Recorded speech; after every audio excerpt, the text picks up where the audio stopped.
las clases las hago con audífonos. Ah, ya, bien, chévere. Ya, doctor. Bueno, buenas tardes, doctor Rausch. Doctor Rausch es jefe de servicio del Hospital Sergio Bernales del área de gastroenterología y ha tenido la buena voluntad de apoyarnos en la tesis sobre la implementación de la telemedicina en Lima Metropolitana. Doctora, buenas tardes. En este Hola, momento le voy Fernando. a meter unas preguntas muy concisas y rápidas sobre su opinión sobre la telemedicina, la implementación de telemedicina en Lima Metropolitana. Bacán. Eh, a Lo que ver, necesites. gracias, doctor. A ver, un segundo, doctor.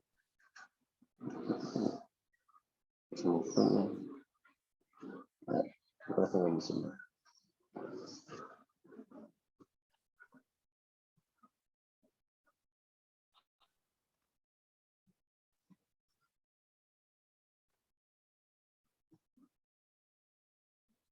Ya, doctor, la primera pregunta es, ¿cree que actualmente existe una alineación estratégica entre los distintos participantes de los proyectos de telemedicina en Lima? Depende, ¿no? En realidad, que el gran proveedor de telemedicina es el sistema público, ¿no? El que tiene mayor cantidad de pacientes, ¿no? Pero la seguridad social está fragmentado con el Ministerio de Salud. Cada uno tiene su sistema, ¿no? Su forma de atender. De hecho, la seguridad social eh, parece más completo, pues porque ellos tienen la oferta de reparto de medicamentos, ¿no? Que el MINSA, el Ministerio de Salud, no lo tiene. Y un tercer grupo que tiene es la oferta privada, ¿no? La oferta privada podrías dividirla en dos, ¿no? Entre la que tienen las clínicas formalmente, o sea, cualquier clínica tiene su sistema de atención por telemedicina que está mejor estructurado, ¿no? Y la de las plataformas web que se han creado para dar ese servicio, ¿no? Tipo Doctor Faz, Alivia, ¿no? Eh, que ya es un tema más virtual en general, ¿no? Porque en la clínica al menos el médico está en la clínica y desde ahí hace la consulta. En eso ya es virtual totalmente porque la consulta está en la nube, la historia está en la nube, las recetas, formularios, todo están en la nube, ¿no? Entonces, eso se acerca más al tema tecnológico de lo que debería ser la telemedicina. Entonces, tienes una oferta variada, no estructurada y desarticulada, ¿no? Igual como es la atención en salud en el país. O sea, si hay una estrategia entre el ente público, o sea, o está desunido esto. No, no está estructurado, o sea, no Bueno, existe una sola forma de llevar la telemedicina, cada uno en su manera. Es más, entre hospitales, ¿no? Públicos, cada uno tiene su forma de manejar la telemedicina, ¿no? O sea, es bastante desorganizado. perfecto, doctor. Doctor, ¿cree que es necesario que se dé una redefinición de algunos roles existentes, distribución o responsabilidades y la aparición de nuevos perfiles profesionales en la organización sanitaria para lograr la implementación de la telemedicina en Lima? Claro, claro, mira, la telemedicina existe como oferta sanitaria en distintos sistemas, ¿no? Y es un sistema muy útil. Lo que sucede que cuando llegó lo del COVID en nuestro país y entre la precariedad sanitaria que tenemos, se usó la telemedicina para reemplazar lo que es la oferta de salud regular, ¿no? Pero en realidad, en un sistema sin COVID, la telemedicina tiene un rol importante acercando conocimientos súper especializados a zonas muy, muy lejanas, ¿no? Permitiendo el diálogo entre médicos, ¿no?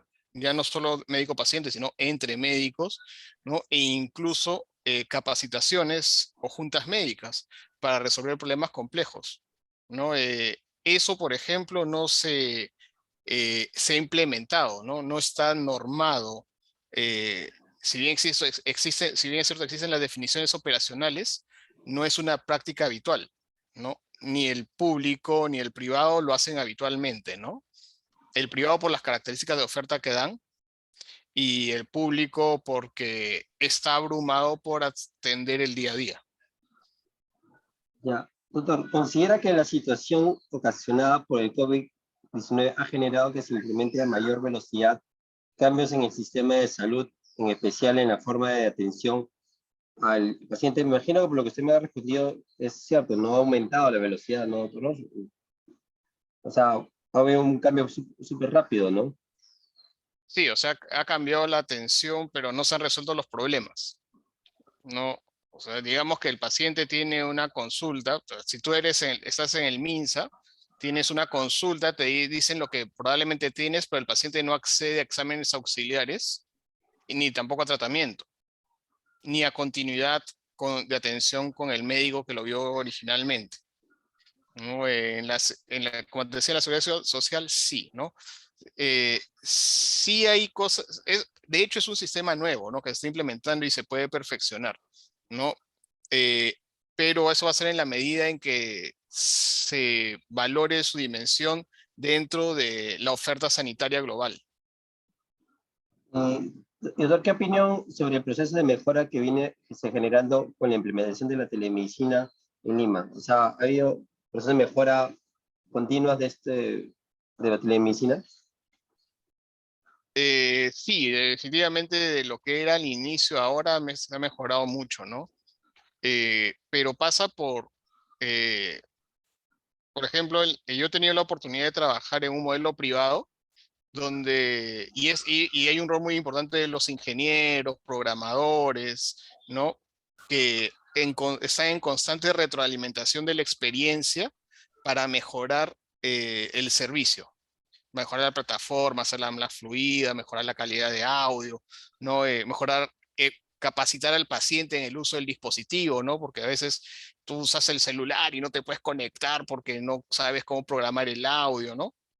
Entonces, hay personas que a diferencia de lo que tiene una consulta regular, donde tienes una técnica de enfermería o una enfermera, acá son personas que manejan el sistema informático y que ayudan a las personas a, a conectarse.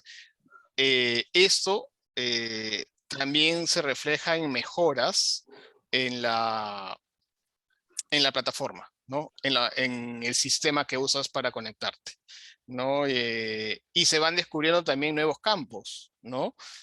Lo que originalmente era una consulta o una orientación, de ahí ya evoluciona a un seguimiento, la programación de un procedimiento articulado con un sistema presencial, ¿no? Entonces, esas cosas se están haciendo. En el sistema público, no. No, en el sistema público se sigue con el tema de las orientaciones y las consultas. Ok, doctor. ¿Piensa que existe resistencia al cambio por parte de los profesionales de la salud y los pacientes por la telemedicina?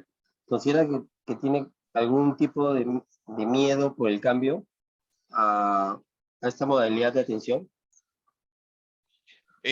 Los cambios siempre dan miedo, ¿no? Siempre son preocupantes, ¿no? La oferta que tenemos actualmente nace producto de la necesidad, ¿no? Entonces, es el paciente el que ante la necesidad, ante la ausencia de oferta, es que opta por esta medida de atención. Sin embargo, lo que te decía hace un rato, en la medida que eso se convierta, por ejemplo, tú te vas a la clínica, te vas al hospital y eres diabético y te deja una glucosa, y tener que volver a hacer la cola, tener que volver a sacar el ticket, o tener que volver a ir hasta la clínica para que vean el resultado de tu glucosa, como que dices, oye, son horas que pierdo, ¿no? Entonces, si lo Dice hago que por diabetes es telemedicina un es un paciente valor crónico, ¿no, doctor? claro, entonces, pero es para que veas mi glucosa de cada 3 meses y encima mi glucosa está normal, ¿no? Entonces, para que me des el mismo tratamiento. Entonces, todo eso se puede hacer por telemedicina, ¿no? O entonces, el paciente obviamente va a estar muy satisfecho con eso, ¿no? Más el Incluso paciente crónico. el paciente crónico, sí. Sí, sí, es más para el paciente crónico, ¿no? Eh, Porque siempre en el paciente inicial es mejor que tenga, al menos en mi percepción, es mejor una evaluación presencial. Perfecto, doctor. Creo que sí hace falta de vínculo emocional y de pertenencia con respecto a la implementación de la telemedicina en Lima Metropolitana. Perdón, no te copié bien. ¿Cree que exista falta de vínculo emocional y de pertenencia con respecto a la implementación de la telemedicina en Lima Sí, Metropolitana? sí, sí, sí, sí. En la clínica nosotros sí tuvimos una experiencia. La clínica en la que yo trabajo está en Lima Norte, en Los Olivos, ¿no? Hicimos una experiencia de ¿Cómo se llama la telemedicina clínica, con el doctor? servicio de Aviva. Amigos, ok. Eh, en la clínica hicimos la experiencia con pediatría eh, y a los pacientes no les gustó. O sea, y eso que era más cómodo, ¿no? O sea, y se les envía la receta. De hecho, la receta la sacan por Incafarma, ¿no? La clínica es del grupo Intercorp. Entonces, el paciente de Incafarma le llevaban su receta y todo. No se hizo con medicina interna y medicina familiar, pero al paciente, digamos, de Lima Norte, no le gustó, no se sintió cómodo, quería ir a la clínica, ¿no? La clínica es bonita y todo, ¿no? Eh, pero, o sea, quería el trato personalizado, que es distinto a lo que, al perfil de los pacientes que yo veo en la plataforma virtual, ¿no? En la plataforma virtual son pacientes más de zonas céntricas, de el estrato CD, BA, BA que saben que tienen enfermedades crónicas, que saben reconocer signos de alarma y que entienden más o menos la comunicación virtual, ¿no? Entonces, sí hay un tema, sobre todo en las clases económicas, que valoran mucho el tema afectivo como las zonas periféricas de Lima. Ah, ya, doctor. Doctor, mira con algún escepticismo y desconfianza en la implementación de la telemedicina en Lima Metropolitana, ¿y está de acuerdo con que se genere pruebas pilotos? Sí, sobre todo las pruebas, o sea, la telemedicina es una herramienta, es así pues como existe un consultorio físico, tiene que existir un consultorio virtual.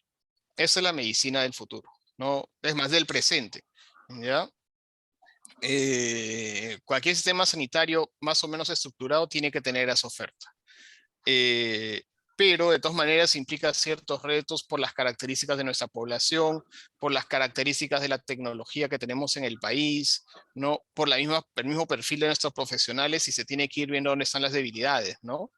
Entonces sí se tendría que implementar un piloto, pero un piloto que sea todo el proceso, ¿no? Todos los niveles, desde el preventivo promocional hasta la alta complejidad, ¿no? Para poder ver en dónde nos resulta más provechoso, ¿no? Por ejemplo, se me ocurre el tema de las dietas, ¿no? De la parte nutricional, ¿no? Tranquilamente uno puede hacerle seguimiento por telemedicina y hay infinidad de enfermedades que requieren su apoyo nutricional. Ok, doctor. ¿Le genera alguna incertidumbre, inquietud o desconfianza el cambio de rutinas que conllevan la implementación de la telemedicina? Eh, en lo personal, no. No, no. O sea, de hecho, yo estoy convencido de que es una herramienta súper necesaria, ¿no? Ok. Eh, sí, ¿Considera que actualmente existen distintos intereses y preocupaciones y prioridades que dificulten o faciliten la implementación de la telemedicina en Lima Metropolitana? sí, sí, sí, de hecho, para la parte privada, de hecho, el riesgo de, de perder al paciente, ¿no? De que no lo puedas alimentar de la publicidad interna que tienen las clínicas es un riesgo, ¿no? Y, y para el sector privado, para el sector público, definitivamente, pues la epidemia del COVID nos ha dejado una gran masa de pacientes sin atender, ¿no? Entonces, eso es ahorita la prioridad, atender pues todos esas diabetes, hipertensiones, enfermedades coronarias que no se han diagnosticado en 2 años, se tienen que diagnosticar ya, y eso merita pues evaluaciones presenciales, ¿no? Entonces, esa es la prioridad ahorita, ¿no? Eh, y yo sospecho que se va a descuidar mucho esto de la telemedicina en los próximos años, ¿no? De hecho, en la experiencia del hospital, durante la época del COVID, ha habido pues consultas de telemedicina todos los días, ¿no? Ahora todo esto de la orientación ha disminuido notoriamente, más o menos en un 80%. Ah, ok, entonces. Desde su perspectiva, ¿cree que se cuente con un macro normativo donde donde este tipo de proyectos pueda optar por la financiación inicial y asegurar la sostenibilidad del proyecto? No, marco normativo no tenemos, ¿no? Más bien no está clara las normas en temas de teletrabajo. Todo lo que tenemos es lo que se hizo durante el COVID y es un marco normativo de teletrabajo general, ¿no? Eh, el telesalud las normas de telesalud en el Perú eh, son bastante limitadas, ¿no? O sea, contemplan sí las cosas más necesarias, pero no las impulsan, ¿no? Entonces, por ejemplo, conectar un especialista de un hospital nivel 3, ¿no? De alta complejidad, con un centro de salud de San Juan del Lurigancho, ¿no? Eso no es algo que se acostumbre a hacer, ¿no? Y que probablemente ahí sí algunos médicos tengan alguna reticencia en hacerlo, ¿no? ¿Cómo voy a contestar, pedir una interconsulta para algo que está dentro de Lima? ¿No? Que ese es el verdadero uso de la telemedicina, ¿no? Que yo estoy en mi consultorio y me llamas por internet, el rato que tengo espacios para programación de telemedicina y te resuelvo tu problema o te ayudo a resolver el problema a un colega que esté en un establecimiento de menor complejidad, para que el paciente no tenga que ir hasta a sacar una cita en un hospital grande, ¿no? Eso debería ser, ¿no? ¿Doctor, considera que los costos de implementación pueden ser un factor determinante en la implementación de la telemedicina? Los costos de implementación, sí, sí. En realidad tenemos en el Perú muchos hospitales viejos, ¿no? Cuyas redes de internet son bien limitadas, ¿no? Entonces, como tener varios consultorios en un hospital conectado a internet es una inversión importante. Eso es por un lado, y lo más caro me parece el tema de recursos humanos, ¿no? Te repito la experiencia en la clínica. En la clínica tenemos apoyo informático 24 horas del día, ¿no? Los 7 días de la semana. Y en un hospital público recientemente terminado, el Hospital de Villa El Salvador, ellos tienen un tercerizado el servicio de soporte técnico informático. Y esa tercerización les pide el soporte 24 horas al día, 7 días a la semana, ¿no? Y estamos hablando solo de mantenimiento, ¿no? No de diseño, no de perfeccionamiento, que lo que tendría tener ingenieros, programadores permanentemente mejorando la plataforma. Doctor, ¿cree que si existe una barrera vinculada con la falta de evidencia científica sobre los beneficios clínicos y económicos? Bueno, si existe la barrera es desconocimiento, ¿no? Porque hay un montón de publicaciones que hablan a favor de la telemedicina en el campo de la salud, ¿no? Y sus beneficios económicos, ¿no? Es más que evidente eso, ¿no? Eso ya está probado, demostrado y presentado, ¿no? Lo que habría que investigar es en algunos campos específicos, ¿no? O en aquellos campos donde no está del todo usado, ¿no? Pero, pucha, que hepatitis B, hepatitis C, HIV, ¿no? Eh, la telemedicina está demostrado que ayuda un montón. Salud mental. Doctor, ¿no cree que la implementación de la telemedicina genera beneficios clínicos y económicos más ventajosos que el sistema tradicional? No es más ventajoso, es completar. Es completar. Si nos ponemos a pensar en la cantidad de personas que van al médico, ¿no? O tienen una enfermedad crónica y no hacen su seguimiento o no tienen una evaluación final, porque al final ya están bien, ya se olvidaron ya del problema que los aquejaba. eh, y son personas que probablemente si los hubieras puesto la consulta en una computadora en su casa, sí lo hubieran hecho, ¿no? Entonces, la telemedicina no es que sea superior o más ventajoso, sino completa la oferta sanitaria, ¿no? Por eso es importantísima. Doctor, como última pregunta, en concordancia con lo anterior, según usted, ¿cuáles son los principales factores de la implementación de la telemedicina en Lima metropolitana? Los principales factores, el primero es el marco normativo, ¿no? Tienes que tener un marco normativo donde incluso se considere el perfil de los profesionales que tienen que estar en estos equipos, ¿no? Donde ya como te decía hace un rato, ya no es solo el profesional sanitario, sino el profesional de programación, de informática, ¿no? Que tiene que estar involucrado en ese tema. Segundo, la infraestructura digital, ¿no? No solo el tener una computadora, ¿no? Con conexión a internet, sino también que los anchos de banda sean óptimos, ¿no? Al menos en Lima Metropolitana, creo que sí, el ancho de banda es, es apropiado, ¿no? Tercero, eh, reformular el proceso de atención, ¿no? Y establecer las indicaciones donde la telemedicina es adecuada, ¿no? Por ejemplo, salud mental, primera consulta presencial, de ahí 3 consultas telemedicina, cuarta consulta presencial, 6 consultas telemedicina, ¿no? Control de exámenes auxiliares, siempre telemedicina, ¿no? O sea, tiene que protocolizarse, ¿no? Dentro de la estructura sanitaria. Yo creo que con esas cosas se pueden empezar a implementar estos programas, ¿no? Esa oferta, ¿no? Dentro del sistema de salud. Perfecto, doctor Rausch. Doctor Rausch, ya hemos terminado las preguntas. Doctor, le agradezco muchísimo el apoyo que ha hecho a la ciencia, doctor, nuestra tesis, el grupo 7 del MA 122. Muchas gracias, doctor, por explayarse, por las preguntas. Nos va a servir muchísimo la información que nos ha brindado. De nada, Fernando. Más bien cuando terminen, me cuentas cuáles son sus conclusiones. No, de todas maneras, doctor, de todas maneras.